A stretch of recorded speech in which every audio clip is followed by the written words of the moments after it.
আর এই মুহূর্তে যে খবর এসে পৌঁছচ্ছে আমাদের কাছে, সঞ্জয় রায়ের ফাঁসি চেয়ে হাইকোর্টের দ্বারস্থ হলো রাজ্য সরকার।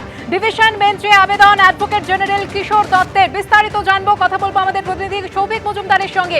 সৌভিক, দেখো, ইতিমধ্যে বিচারপতি দেবাংশু বসাকের ডিভিশন বেঞ্চে দৃষ্টি আকর্ষণ করা হয়েছে এবং রাজ্যের অ্যাডভোকেট জেনারেল, যিনি রাজ্যের মুখ্য আইনি উপদেষ্টা এবং পরামর্শদাতা, তিনি মাননীয় বিচারপতিদের দৃষ্টি আকর্ষণ করেছেন এবং তারা বলছেন যে তারা নিম্ন আদালত বা ট্রায়াল কোর্টের তরফ থেকে গতকাল যে রায় দেওয়া হয়েছে সেই রায়কে তারা চ্যালেঞ্জ জানাচ্ছে এবং তারা সর্বোচ্চ শাস্তির জন্য আবেদন জানাচ্ছে, অর্থাৎ ফাঁসির সাজার জন্য তারা আবেদন করছেন। ফলে সমস্তটা সন্ধ্যার পরে মাননীয় বিচারপতি দেবাংশু বসাক তিনি কিন্তু এই মামলা দায়ের করার জন্য অনুমতি দিয়েছেন এবং এই মামলা দায়েরের যে প্রক্রিয়া রয়েছে সেই প্রক্রিয়া সম্পন্ন হলে তারপরেই কিন্তু এই মামলার বিচার পর্ব কলকাতা হাইকোর্টে শুরু হবে। তুমি জানো যে গতকালই শিয়ালদহ কোর্টের তরফ থেকে মাননীয় বিচারক অনির্বাণ দাস তিনি কিন্তু সঞ্জয় রায়ের আমৃত্যু কারাবাসের নির্দেশ দিয়েছিলেন এবং সেই নির্দেশের পরে মাননীয় মুখ্যমন্ত্রী তিনি কিন্তু এই নির্দেশ নিয়ে তার যে মতামত ছিল সেই মতামত তিনি ব্যক্ত করেছিলেন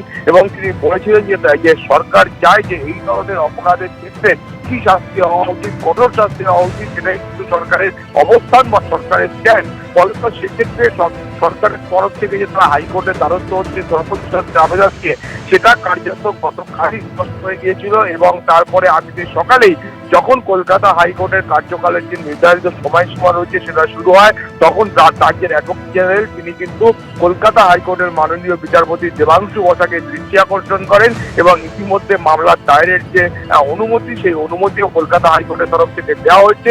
ফলে পরবর্তী পর্যায়ে এই গোটা প্রক্রিয়াটা এগোলে তারপরে রাজ্যের যে আবেদন সেই আবেদনের প্রেক্ষিতে বিচার প্রক্রিয়া শুরু হবে।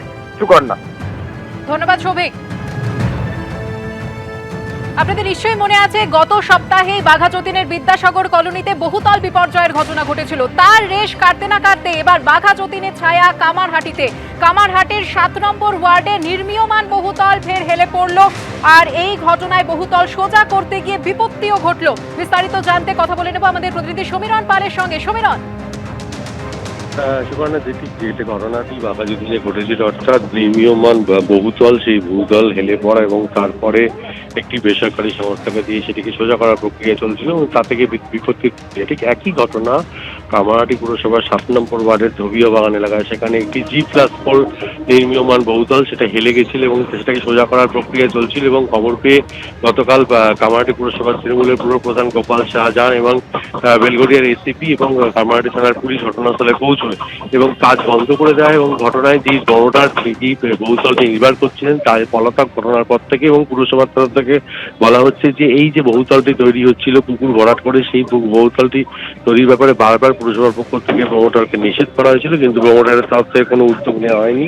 আর সেই কারণে স্থানীয় বাসিন্দাদের থেকে তারা খবর পায় যে এই ঘটনা ঘটছে, এরপরই তারা বিষয়টি বন্ধ করে দেয় এবং এলাকার মানুষের মধ্যে একটা আতঙ্ক তৈরি হয়েছে। কেননা যেহেতু এই যে G+4 যে বহুতলটি হেলে গেছে এবং বহুতলটির আশেপাশে বেশ কিছু বাড়ি রয়েছে, ঘন জনবসতিপূর্ণ এলাকা এবং একটু বিদ্যালয় রয়েছে, সেখানে বহুতলটি হেলে পড়লে বড় ধরনের বিপর্যয় হতে পারত এবং পুরসভার থেকে যেটা বলা হচ্ছে যে বহুতলটি যে সোজা করা হচ্ছিল সেটাও কোন সংস্থাকে দিয়ে সোজা করা হচ্ছিল এই ব্যাপারে পুরসভা সম্পূর্ণ অন্ধকারে। আর সেই কারণেই গতকাল পুরসভার পক্ষ থেকে কাজ বন্ধ করে দেওয়া হয় এবং এই প্রমোটারের বিরুদ্ধে ব্যবস্থা নেওয়ার কথা বলা হয়েছে। সুকর্ণা, ধন্যবাদ সমীরণ।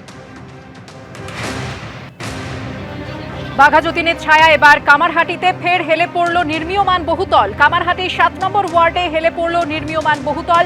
হেলে পড়া বহুতল সোজা করতে গিয়ে বিপত্তি। খবর পেয়ে পুরসভার কর্মীরা গিয়ে কাজ বন্ধ করেন। পুকুর ভরাট করে বহুতল, এমনটাই অভিযোগ স্থানীয়দের। আর ঘটনার পর থেকেই পলাতক প্রমোটার। গত সপ্তাহে বাঘাযতীনের বিদ্যাসাগর কলোনিতে বহুতল বিপর্যয়ের ঘটনা ঘটেছিল, যেখানে অভিযোগ উঠেছিল যে স্যাংশন ছিল 3 তলা, কিন্তু সেই অনুমতিকে তোয়াক্কা না করে 4 তলা বিল্ডিং তৈরি করা হয়েছিল। তারপরে এই বিপত্তি ঘটে, বহুতল হেলে পড়ে। সেই বাঘাযতীনের ছায়াই এবার দেখা গেল কামারহাটিতে।